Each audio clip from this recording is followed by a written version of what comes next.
SWT luar biasa, Masya Allah. Inilah keuntungan sholat berjamaah. Belum lagi sholat kita sudah dapat pahalanya. Dalam hadis dikatakan, barang siapa berwudu sempurna di rumahnya, kemudian pergi ke masjid dengannya semata-mata sholat berjamaah, maka setiap langkahnya dapat pahala. Gugur dosanya, naik derajatnya. Belum lagi sholat, udah dapat pahala. Luar biasa, Masya Allah. Keuntungan luar biasa.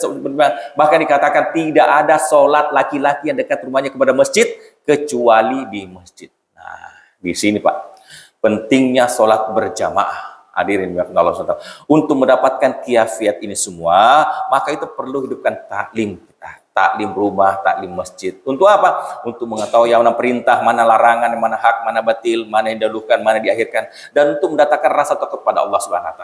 Karena orang yang takut pada Allah SWT ini orang yang berilmu itu adalah orang yang sangat takut pada Allah SWT.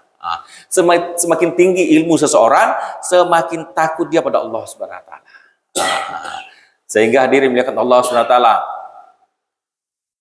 Sehingga Rasul katakan, barang siapa mudahkan langkahnya menuju majelis ilmu, Allah SWT akan mudahkan langkahnya menuju surga.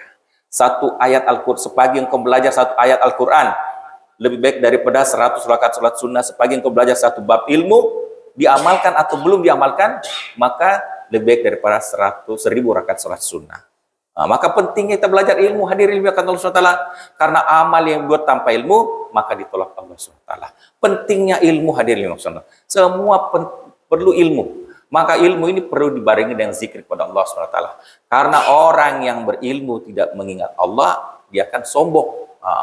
Perlunya kita mengingat Allah pada setiap keadaan. Sehingga Rasul pernah sabdakan, barang siapa setelah sholat fardu merzikirkan subhanallah 33 kali, alhamdulillah 33 kali, Allahu akbar 33 kali, kemudian sempurnakan menjadi 100 kali dengan la ilaha illallah wahdahu la syarikalah lahul mulku wa lahul hamdu wa huwa ala kulli syai'in qadir, maka Allah Subhanahu wa taala akan menghapuskan seluruh dosa-dosanya walaupun sebanyak buih di lautan. Nah, pentingnya mengingat Allah. Sehingga Rasul sabdakan, madzalul ladzi yazkuru rabbahu wal ladzi la yazkuru rabbahu wa madzalul hayy wal mayyit. Perbandingan orang yang berzikir dengan orang yang tidak berzikir seperti orang yang hidup dan orang yang mati di sisi Allah SWT. Suatu ketika Rasulullah mendatangi satu fulanah, satu sahabiah. Sahabiah lagi berzikir. Maka Rasulullah katakan, wahai fulanah, apa yang kamu lakukan? Saya lagi berzikir, ya Rasul. Berapa banyak kamu zikir? 40.000. Kata Rasulullah, mau tahu nggak? Saya ketika baru saja berdiri di sebelah kamu, saya sudah berzikir lebih banyak daripada itu. Maka sahabat mengatakan, ya Rasulullah, zikir apakah itu yang kau lakukan, yang kau ucapkan? Maka dia katakan, ucapkanlah, subhanallahi adada ma khalaqa min syai'in. Maha suci Allah sebanyak ciptaannya. Inilah Masya Allah. Satu kali saja zikir ini, maka nilainya berkali-kali sama dengan zikir ribuan jutaan kali. Subhanallahi adada ma khalaqa min syai'in, artinya maha suci Allah sebanyak ciptaannya. Berapa ciptaan Allah? Ciptaan Allahnya banyak, jumlahnya ciptaan Allah 18.000 jenis. 18.000 jenis ciptaan Allah SWT. Satu jenisnya saja jumlahnya triliun. Jenis manusia, jenis semut, jenis ikan, jenis burung, berapa banyak, Masya Allah. Satu kali kita ucap subhanallahi adada ma khalaqa min syai'in, maka sebanyak itulah jumlah zikir kita. Maka hadirin berkat Allah Subhanahu wa taala, suatu ketika Nabi Sulaiman melayang di udara dengan tentaranya, dengan bahteranya yang luar biasa megahnya, hadirin berkat Allah Subhanahu wa taala, dengan karpet terbang yang luar biasa megahnya. Ulama kita kata mahligai Nabi Sulaiman yang melayang di udara itu panjangnya berapa? 20 meter. 20 kilometer. 20 kilometer panjangnya mahliganya Nabi Sulaiman itu melayang di udara dengan megahnya. Maka seorang petani melihat takjub, melihat kemegahan, kehebatan Nabi Sulaiman, langsung mengatakan, subhanallah. Kalimat ini dihantar langsung oleh angin menuju kepada telinga Nabi Sulaiman di udara sana dengan megah.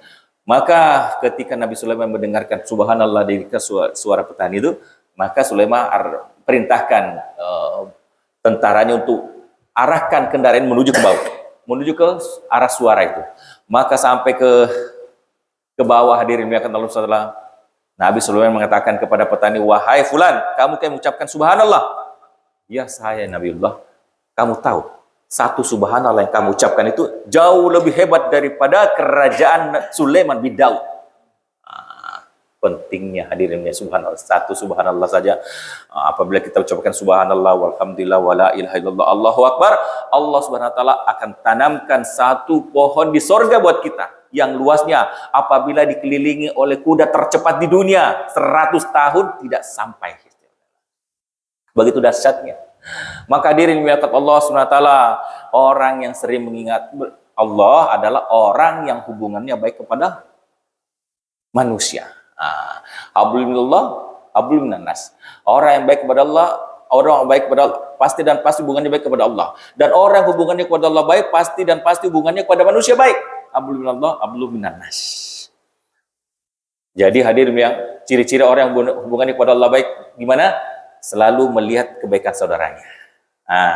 Selalu menutup aib saudaranya. Kemudian memberi salam kepada saudaranya, kenal maupun tak kenal. Kemudian hadirin yang Allah SWT, apabila sakit saudaranya, maka dia datang menjenguknya. Inilah orang yang hubungannya pada baik. Orang yang tidak pernah memakan hak saudaranya, menyakiti hati saudaranya. Tapi kalau ada orang bolak-balik masjid, baca Quran, fasih, kemudian zikirnya ribuan kali, tapi lisannya menyakiti hati saudaranya, menyakiti hati tetangganya, hadirinnya, maka orang ini hubungannya adalah rusak. Maka perlu kita perbaiki hubungan kita kepada manusia.